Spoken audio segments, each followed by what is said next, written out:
Hey everybody, Matt Little Cash Homestead. I want to show you something else. What we're going to look at right now is our cooler build. So let's talk real quick about that.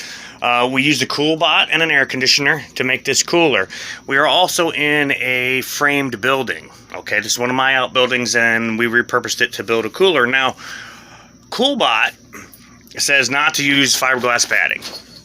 Well, this is a wood frame structure. So inside all the stud cavities, we used this R13, but I'm going to show you something on the inside here. So when we open it, we see I've got it all foamed in. Ooh, it is 29 degrees in here. That's much colder than I actually set the temperature to be. But let's talk about how we built this cooler. So with this being a stud frame building, we used, oh, it's so cold in here, I gotta actually step out. So since this was a stud frame building, we used R13 in the walls. Then we used this white foam here on top of that. That is an R7.5. That brings us up to 20.5. And then we use this R10 on top of that. So we have an R30.5 in our walk-in. And this is about a 4x8, although it's slightly smaller because the original frame was 4x8. And then by the time you put, 4 inches of insulation on all the walls and everything. And we've got a little bit of cleanup to do where we have to pull some of the foam drippings off and things like that. And we're actually going to pull a chunk of this off here. We'll do that later because and they'll tell you not to foam in your air conditioner, to put rubber stripping around it. But with the way this air conditioner sat and with the 3.5 inches plus the 1/2 inch of 4 inch plus another 2 inches, 6 inches plus another 2 inches, 8 inches. I couldn't set this air conditioner flush with this outside foam here. It just wasn't going to work because of the venting on the back. This is an LG 8000 BTU. And then we have our Coolbot up here. We have our room temperature probe. We have some goods stored here. And then we have our controller. We have a little power strip because I also have a vented potato drying box that I use. It's made out of an old tote. I might have shown you that before, but actually this is not an old tote. This is a repurposed tote, but it wasn't busted up. It's got a little computer fan on it, and it forces air through and out some vent holes that I put into it.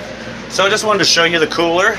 And then on the door, we actually screwed foam on the door as well, and most of this is repurposed. I mean, we repurposed this building. I did have to buy some insulation and some lumber, and lumber prices these days are just god-awful ridiculous. And then here on the outside, you can still see the R13. We're going to get some plastic, probably just another sheet of plastic, and staple that R13 into that plastic, or staple plastic over it, just to kind of keep it from getting tore up, because it got a little bit of a nick in it right there and a couple other places, and I don't want that tore up, and also be a nice vapor trap. So we will get some plastic and we'll plastic all that in. This is a recycled door. I had to hang it upside down because it was the wrong hand. And then we have stops and everything else, just like you would build anything else. But that's our cooler, and it is actually ridiculously cold in there. It looks like the temperature went up to 56 since I opened the door, but it was really, really cold. So insulated at an R30.5. I wanted to try and keep energy usage as reasonable as possible for this necessity. And then, so tomorrow is harvesting. We'll be harvesting tomorrow and storing in here until markets for Saturday. That's our walk-in cooler build. This is Matt with Low Cash Homestead. Thank you very much. Oh, one last thing I wanted to mention.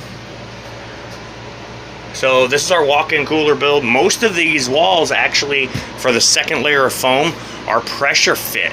Meaning, and here's the reason, finding a 4.5 inch or 5.5 inch cap nail can be difficult. And I looked all over Home Depot. No. Lowe's. No. Ace Hardware. No. Menards. No. So we ended up, it's mostly pressure fit, meaning that it's cut to a really tight dimension and kind of put together with some grunting to make sure everything hits tight, and then any gaps we sealed off with great stuff. So I just want to show you that's our cooler build. We finally got that done. Thank you very much. Have a nice day.